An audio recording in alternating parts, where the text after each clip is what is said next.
Greetings once more, fellow godlies and Warframe enthusiasts around the world. I am Thoth, God of Knowledge. I am the sum of all information, infinite and extraversal intellect to the millionth power, and I will be leading you through this elaborate 2018 Warframe Starter Guide. For the purpose of this video and also due to the duration, a table of contents will be provided full of specific topics with corresponding timestamps. Much of the information you will find here is subject to change. Developers are altering and redoing things frequently. So in order to remain up to date with what's going on, check patch notes on your ship and favorite the Warframe Wikia page, as this pairing will be your best friends. When you first begin Warframe, you will be confronted with a cinematic. This cinematic depicts an antagonist who will eventually become your first boss battle. This for you is your first taste of Warframe lore. Once the cinematic reveals a crime pod, it will then be time to choose your very first Warframe. Be sure to choose carefully, as you will be stuck with this frame for some time after your story begins. Your options include Excalibur, Mag, and Bolt. Excalibur is the poster child of Warframe. Excalibur is what Digital Extremes began their legacy with in an earlier title known as Dark Sector. While the universes are similar, they share key differences. Excalibur is mostly offensive. He is a glass cannon and should be handled with care. Meanwhile, Mag is both a combination of offense and defense. Some of her powers may not outright inflict damage, but they will rip enemies off of their feet. The community calls this crowd control, CC for short. And without it in high-stress situations, it can mean the difference between life and death. Lastly, there is Bolt, who again is very offensive but can be used at a defensive capacity. He is possibly the most balanced of the three, relying on a variety of powers that provide CC, utility, defense, and DPS. Damage per second for short. After you have chosen which Warframe will better suit you, it's also time to choose a few weapons. Worry not, young Tenno. None of these weapons are worth it in the long haul. You will come to exchange these for better upgraded ones in the future. So for now, just pick whichever one seems more interesting to you. A rifle or a belt, a kunai or a pistol, a staff or a sword. Throughout this choosing process, you will be given a brief tutorial of the game's mechanics. This tutorial is not nearly long enough, and as a result you will likely head to the web to consult informative videos such as this one you're viewing now. Once back at your ship, your central hub to which you will become very well acquainted with, you will be forced to install various segments of the ship, putting it together piece by piece. The first part of your ship you will have access to is your arsenal, but you shouldn't spend much time here as there's not much you can really do. You will however start with some platinum, which we'll cover later. But for now, let this sit as we hop back into a few more missions. Once at your navigation terminal, you will need to play through the required missions to receive the segments you lack. Here you will be introduced to various mission types: Spy, Exterminate, Defense, Mobile Defense, Survival and Excavate, just to name a few. Each mission type is fairly straightforward. Kill all enemies in Exterminate. Remain undetected in Spy so you may stealth hack each objective. Defend a pod or person on Defense. In Mobile Defense, defend multiple points of interest. When in Survival, be sure to keep an eye on life support, and in Excavate, simply defend the excavators while they harvest resources for you. Once you have the basics, it's time to explore the star chart. Your first priority as a newly enlisted Tenno is to simply explore and complete missions. Do every mission you can leading up to a relay. Take note of these relays as they may require you to complete certain tasks before you can advance to another planet. At some point you will need to shift to the left of your ship, where you will find your Codex. The Codex provides an assortment of intel you will need in your travels. Enemies, weapons you've mastered, relics and keys, but what we're looking for is quests. Complete these at your leisure and be mindful of the varied difficulties. If there is any quest you should complete first, it would have to be the Archwing. Other important quests include the Second Dream and the War Within. These are major plot cinematic quests, but they will require other quests to be completed before taking them on.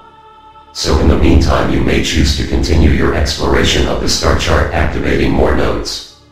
Digital Extremes attempts to mix up your experience by providing you with Conclave, which is basically PvP.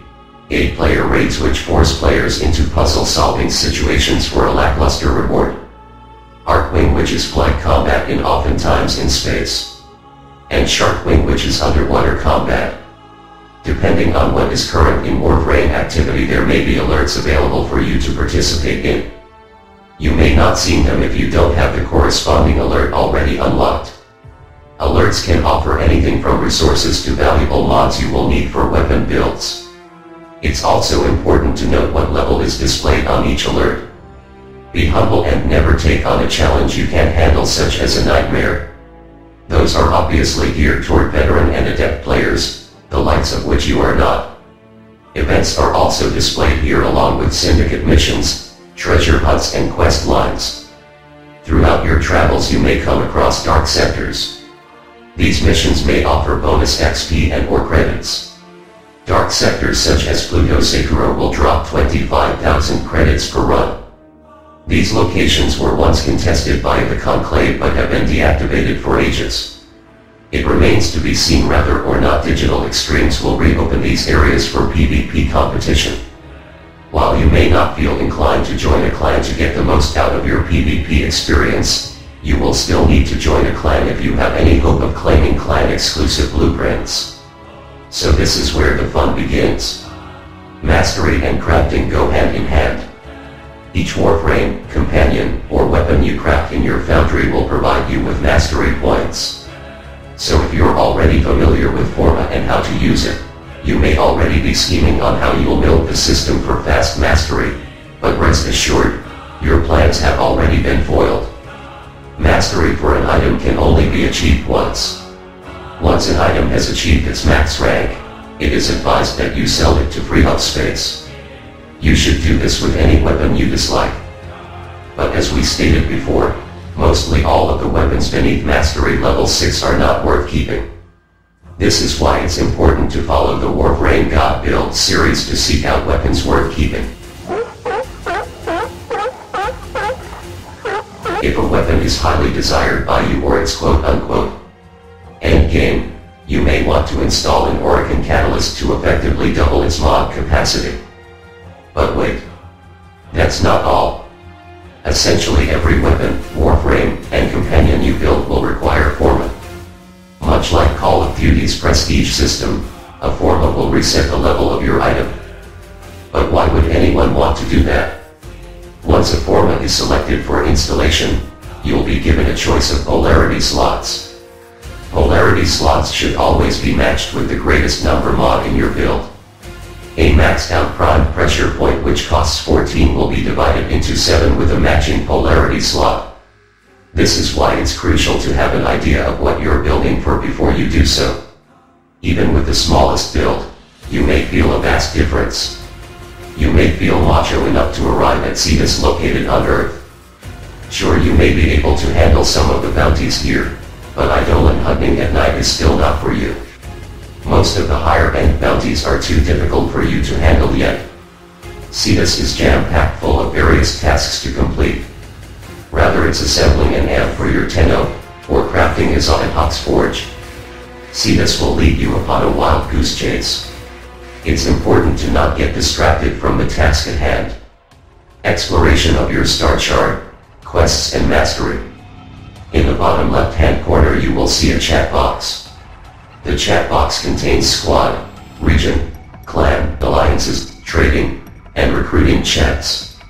The squad chat is intended for anyone within your current lobby. If you are not involved with the lobby, there won't be a squad chat there at all.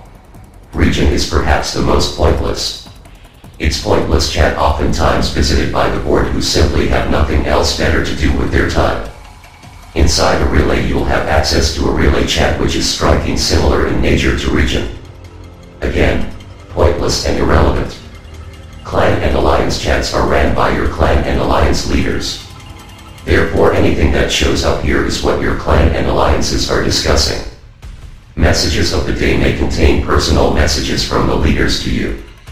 Be wary of this in case your clan or alliance requires activity from you. But where your true interests may lie is recruiting and trading. Recruiting chat is available for those seeking clans or assistance with missions. If there is an alert available to which you do not have the required node unlocked, you may request a taxi here. If you're lucky, a nice community member may join or invite you to their lobby where they can select the mission you don't have access to. Trading chat on the other hand is the only way to acquire real money within Warframe without having to spend a dime. Various in-game items can be sold or traded here. Refer to Warframe.market in order to get pricing averages so a veteran player does not take advantage of your ignorance. Up to this point, we've only briefly covered the topic of mastery. So now, let us delve further into the beast that is mastery. First and foremost, mastery does not reflect skill, but rather wisdom. Mastery shows other players how much of Warframe's content you have covered. A higher mastery simply indicates more time invested in the game. So why would you push for such a thing? Simply put, you need mastery to unlock better weapons. You may need a certain mastery level for uptight players to invite you to a raid or event. But the overall goal of mastery stems from Warframe's most well-kept secret: the Door of 30. Once in the Relays, also known as the Player Hub, you may fast travel to Seth Allen Suarez. Here you can perform scans for his precious sanctuary, go to a test area, or venture up a twisting corridor adjacent to every mastery test available. If you notice, beyond 29 there is what appears to be a door. This is the infamous Door of 30. While it may not actually be a door, this dead end is the subject of many debates. Is it the end of the game? Could it be an entirely different area available to only Mastery 30 and higher? No one really knows, and because it's unknown, it's the prime motivation for players to push for. To access the Door of 30, you will need many resources and credits. Credits are your in-game currency while platinum is your real-life currency. And then there's Endo. Endo can be acquired from Ayatan Treasures or from the breakdown of duplicate mods. It is advised that you never, and I repeat, never sell a mod as it's not worth the credits to do so. If you stockpile said mods, you may break them down for a much more useful amount of Endo. Weekly treasure hunts distributed by Maru will hand out Ayatan sculptures like candy. Once you find a treasure, you may place an Ayatan star within it, further increasing its Endo value. It's up to you whether or not you turn these into Maru completed or not, but Maru can be found at her hub on Mars. Resources are perhaps the driving force of Warframe's economy. Every blueprint you hope to craft will require some type of resource unless it's a prime blueprint. Hover over a planet to see a comprehensive list of resources it provides. If the resource you're looking for is rare, you may want to visit a dark sector as we previously discussed. There your chances of acquiring that rare resource are greatly increased. Last thing you will need to know about Warframe's economy is its relics. They used to be known as void keys, and they were vastly better that way. Previously, a void key could be held by one person and would provide access to the void for 4 other players. At the completion of a void key, all players would receive a prime part.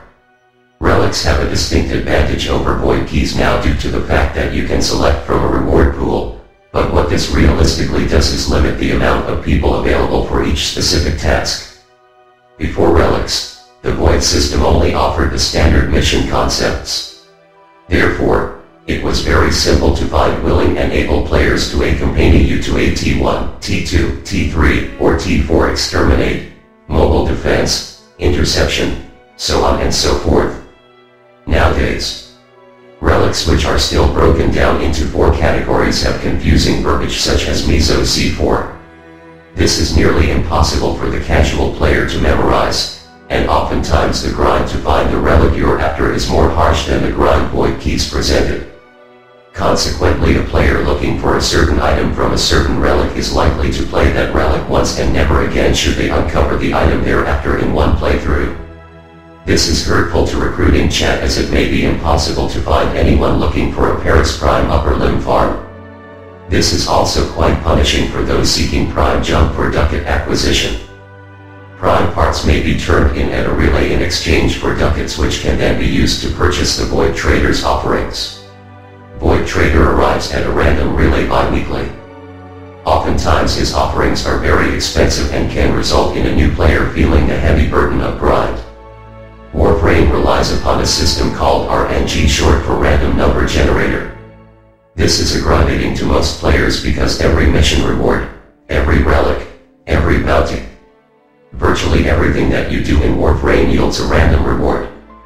While Void Keys gave you one item of a much bigger random reward pool, Relics offer the same pool based on rarity. You will need Void Traces in order to increase your chances of obtaining a more rare item on your relic. This is also why you see recruiting chat demanding RAD shares, which are short for Radiant shares. This system has its benefits which are very helpful to an adept player.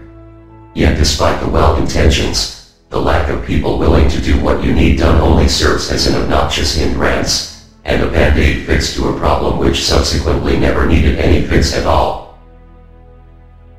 Possibly the most important part of Warframe is your builds.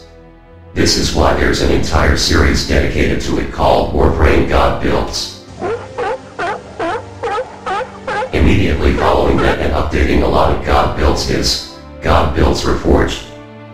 Follow these builds for in-depth analysis of harmful loadouts, the likes of which we are about to discuss. As displayed in the top left-hand corner of your screen, there is a drop-down tab which consists of builds. Another advantage to higher mastery levels is a greater number of provided loadouts. A full loadout includes your Warframe, a primary weapon, a secondary weapon, a melee, a companion, and gear. Each article within your loadout will require a build. Builds are comprised of mods which alter the performance of your Warframe weapon or companion. As we mentioned earlier, complete builds with maxed out mods will require Forma to complete. And to max out a mod, you will need to fuse each mod with Endo. The final realization of a complete loadout is obtaining maxed out mods for each item within said loadout. The items within this loadout should work in conjunction with each other, forming a team effort in all departments of conflict. Having items within a loadout that work together and complement each other is often referred to by the community as synergy. Yet another reason why so many weapons are only considered mastery fodder. Everything you own in early gameplay can be replaced by a better model.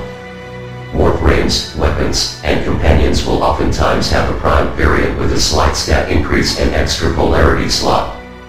Meanwhile, a syndicate will offer an exclusive model of a weapon you owned before, but of course, this weapon is inherently better than the previous model. The same can be said about raids and vandals. There is arguably no primed, or altered version of a weapon inferior to its stock model. While there may be side grades such as the Rockta Cyrano's to the Mutalist to the Prime, this is not an average occurrence, but merely subjective to each individual's preference of how a weapon should behave and what they require from it. This leads on to a well-known factor known as the in-game meta.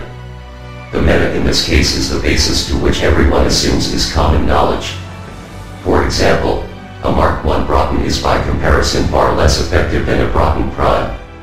So if you frequent build videos such as Warframe God Builds, you will most oftentimes see other players who do the same. This is the general concept of meta. And while it is highly opinionated, it is also very logical in fashion. You see, while some may argue that a Dread is just as good as a Rockta Cyrano's, you can prove them otherwise with cold hard facts.